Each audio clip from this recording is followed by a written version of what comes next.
Hello. My wife joked in front of her coworkers, saying, "You look like you're about to fix the circuit breaker."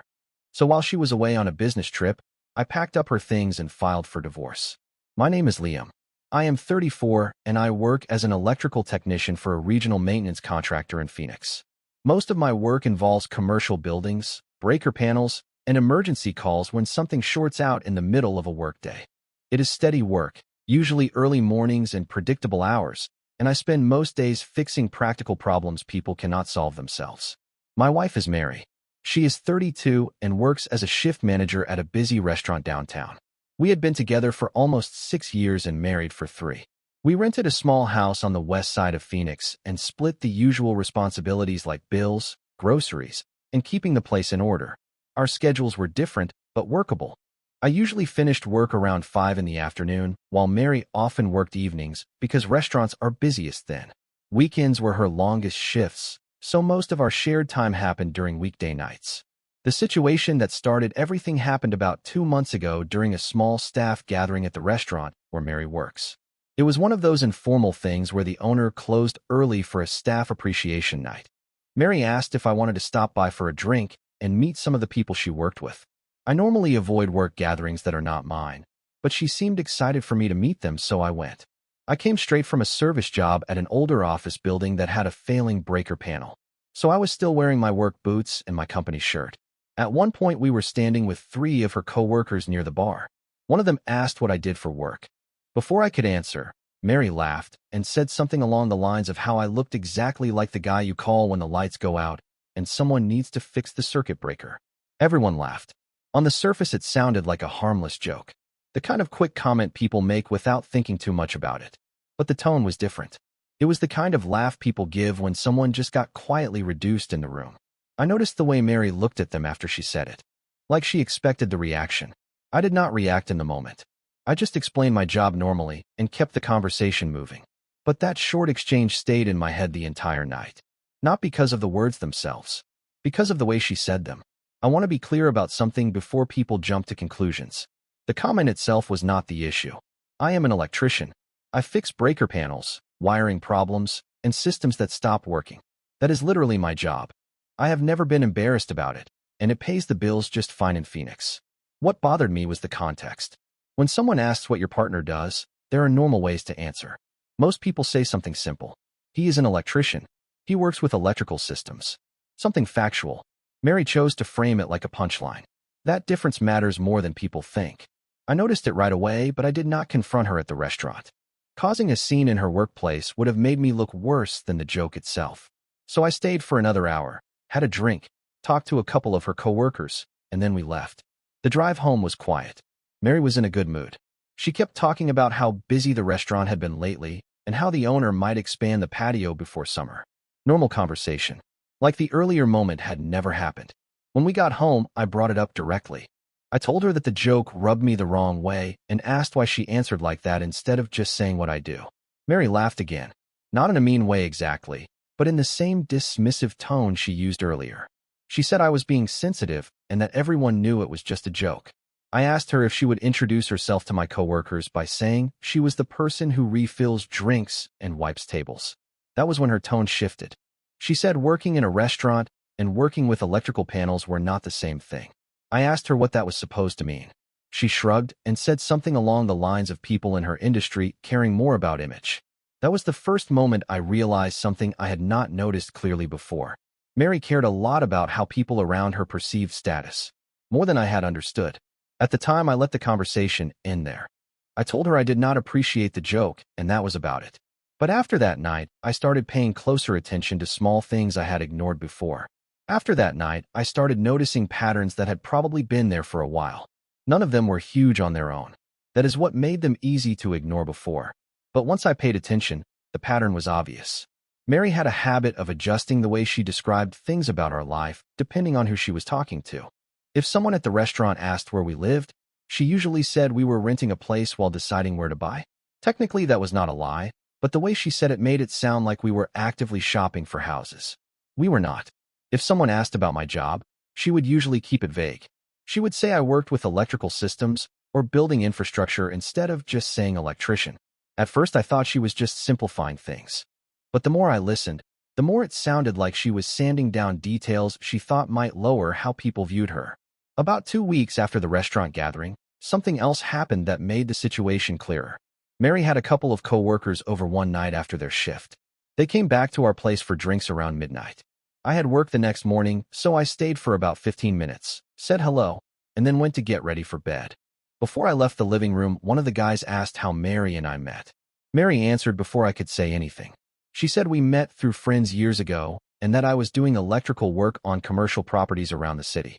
That part was true, but then she added something that made the room go quiet for a second. She said something like Liam keeps the lights on around Phoenix. Literally. Everyone laughed again. The joke was not identical to the first one, but it had the same tone. It turned my job into a punchline again. I noticed one of her coworkers glance at my boots and then back at her. That moment told me everything I needed to know about how those jokes were landing. I did not say anything in front of them. I just nodded, grabbed a glass of water, and went to the bedroom. But lying in bed that night, I made a decision. If this was going to be a pattern, I was not going to ignore it for long. The next time it happened, I did not let it slide. About a week later, Mary had another small gathering after a late shift. This time it was just 2 coworkers, and they stopped by for a quick drink before heading home. I was still awake because I had been finishing some paperwork from a service call earlier that day. One of them asked how long Mary and I had been married. Mary answered normally at first. 3 years. Together about 6. Then the same coworker asked what I did for work. Before Mary could jump in again, I answered myself. I said I am an electrician. I handle electrical systems and maintenance contracts for commercial buildings around Phoenix. Simple and direct. Mary gave a small laugh and said something like, "Yeah, he is basically the guy you call when the breaker box starts acting up." The coworker laughed. I did not. I looked directly at Mary and said that is not really accurate. I manage full electrical systems for several properties, and I deal with infrastructure issues most building managers cannot handle themselves. The room went quiet for a second. I was not raising my voice, and I was not angry. I just corrected the framing. One of the coworkers nodded and said that actually sounded like a solid job. Mary looked annoyed. She did not say anything in that moment, but I could tell she did not like being corrected in front of other people. The conversation moved on, and the coworkers left about 20 minutes later. As soon as the door closed, Mary turned around and asked why I felt the need to make things awkward. I told her it was not awkward. I simply explained what I actually do. She said I embarrassed her. I asked how correcting my own job description embarrassed her. Mary rolled her eyes and said something that stuck with me. She said sometimes you just have to keep things light around people. I asked if that meant turning my work into a joke every time someone asked about it. She said I was overthinking the whole thing again. That was the moment the conversation stopped being about one joke. Because the way she said it made something very clear. She did not think the problem was the joke. She thought the problem was me not accepting it. About a month after the restaurant gathering, Mary told me she had to travel for work. One of the owners was opening a second location outside Phoenix and wanted a few experienced staff members to help train the new team for a week. Mary was excited about it. She talked about it like it was a big step for her at the restaurant. I told her that was good and helped her pack the night before she left. At that point, the situation between us was quiet on the surface. We were not arguing, but the earlier conversations had changed the way I looked at things.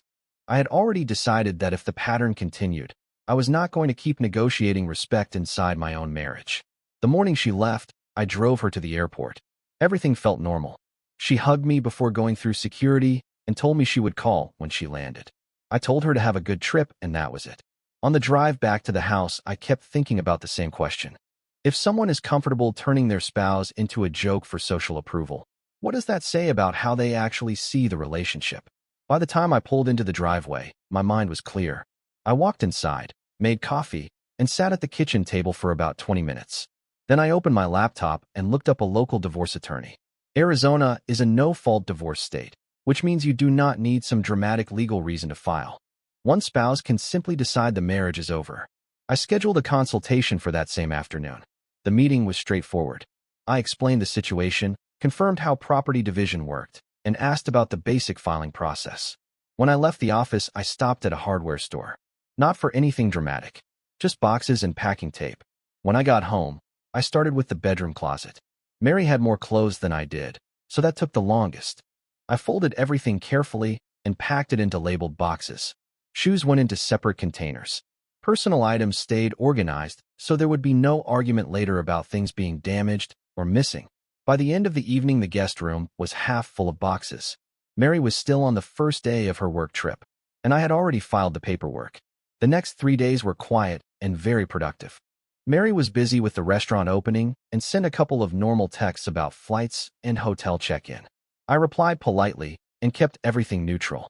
There was no reason to start a conflict while she was out of town. Meanwhile, I kept packing. I approached it the same way I approach a complicated electrical job. One section at a time, so nothing gets mixed up and nothing needs to be redone later. Clothes first, then shoes, then the bathroom cabinet where she kept all her makeup and hair products. After that, I moved through the rest of the house. Kitchen items that were clearly hers went into labeled boxes.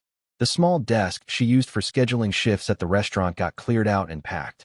Personal decorations from the living room shelves went into protective wrap. By the second evening, the guest room was full. I was careful about something that would matter later. I did not throw anything away. I did not damage anything. Every item went into a box with a label. Shirts, shoes, office papers, kitchen tools, personal items. If this ever became an argument in court, the last thing I wanted was someone claiming I destroyed property. On the legal side, the paperwork moved quickly. The attorney filed the petition the same day I met with her. Arizona procedure is pretty straightforward. Once the other spouse is served, the process officially starts. All that remained was the timing. Mary was scheduled to come back the following Monday afternoon. Sunday night, I finished the last box.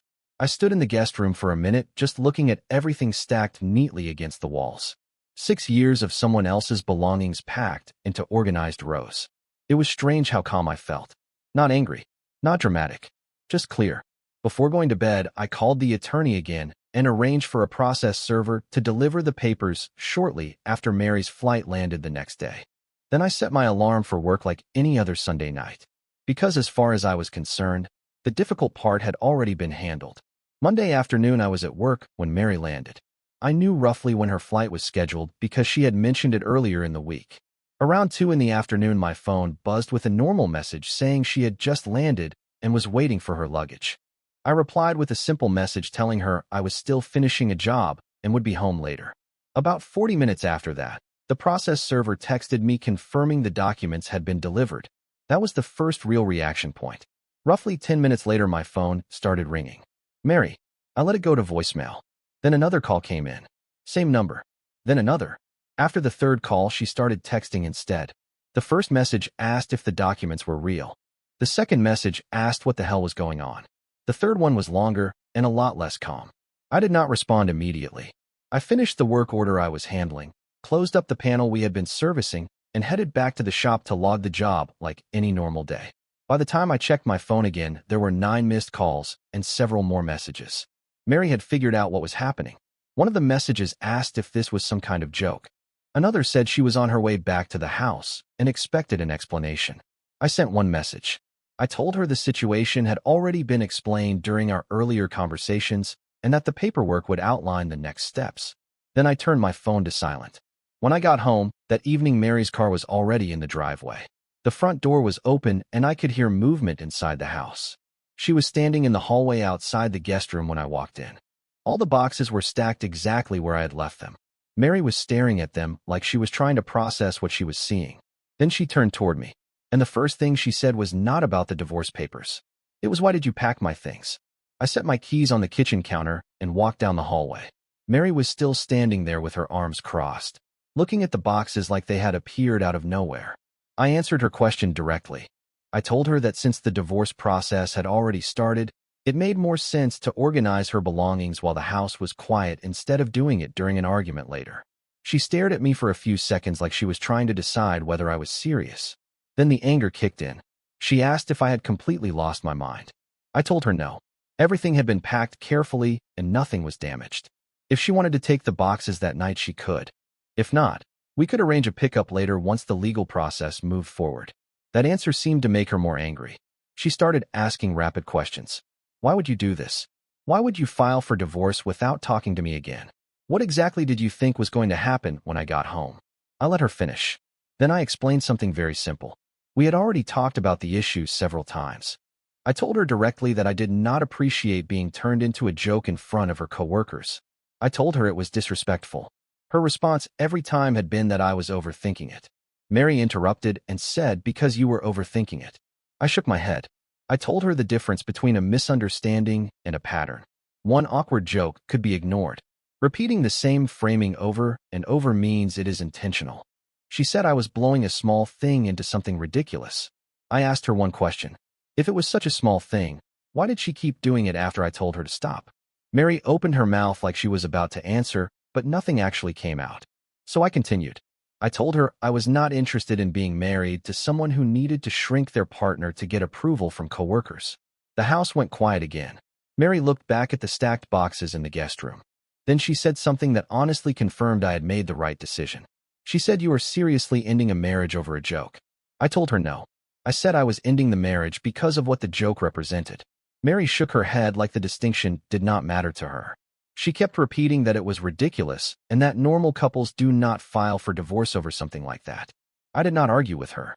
At that point, the decision had already been made and the paperwork was already filed. Explaining it again would not change anything. So I kept the conversation short. I told her the attorney would contact her with the formal details and that she could either take the boxes that night or schedule a time to pick them up later. Mary looked around the house like she was suddenly seeing it differently. Then she asked if I had been planning this the entire time she was on the work trip. I told her yes. That answer seemed to hit harder than anything else I had said. For a moment, she just stood there staring at me. Then she grabbed her car keys from the table. She said she was not staying in the house with someone acting like this. I told her that was fine. She walked back to the guest room, looked at the boxes again, then shook her head and walked straight out the front door. A minute later, I heard her car start and pull out of the driveway. The house went quiet again. I stood in the kitchen for a few seconds, then took out my phone. There were already a few new messages from her asking if I was serious and telling me we needed to talk this through like adults. I blocked her number. Then I blocked her on the messaging apps we normally used. Some people might think that was extreme, but from my perspective, the conversation was already finished. Anything else would just turn into hours of arguing about a decision that had already been legally filed. The attorney had my contact information and hers. If communication was necessary, it could happen through the proper channels. After that, I put my phone down, made dinner, and sat in the living room. For the first time in a long while, the house felt completely quiet. The next few days were quiet on my end. Mary tried reaching me through a couple of different numbers at first. I could see the missed calls because my phone still logged them, but I did not answer. The same thing happened with a few messages from numbers I did not recognize. I blocked those too. There was no reason to restart the same argument. The legal process had already started, and anything important would come through the attorneys anyway. By the middle of the week, my lawyer confirmed that Mary had contacted her own attorney after being served. That was expected. Divorce paperwork tends to make things feel very real very quickly. Most of the discussion between lawyers was straightforward. We did not own the house. We were renting. My truck was in my name and her car was in hers. Our bank accounts were mostly separate except for one shared account for bills. Because of that, there was not much to fight over. Mary eventually scheduled a time to collect her things while I was at work. My attorney suggested that arrangement because it avoids unnecessary conflict. So one afternoon, the boxes that had filled the guest room disappeared. When I got home, the room was empty again. Just a bare carpet and a couple of faint marks on the wall where the boxes had been stacked. That was the last direct impact of the relationship inside the house. After that, everything moved through the legal system the way these things usually do. Paperwork, waiting periods, signatures. Looking back, the strange part is how small the original moment seemed to anyone outside the situation. A single joke about fixing a circuit breaker. But the joke itself was never really the issue. It was the attitude behind it. Respect inside a marriage shows up in small moments long before it shows up in big ones. The way someone talks about you when other people are watching tells you a lot about how they actually see you. Once I realized that Mary saw me as something she needed to shrink for social approval, the rest of the decision became simple. I fix electrical systems for a living. When something keeps shorting out, you do not stand there hoping the problem will magically correct itself. You cut the power, isolate the fault, and move on. Bye-bye.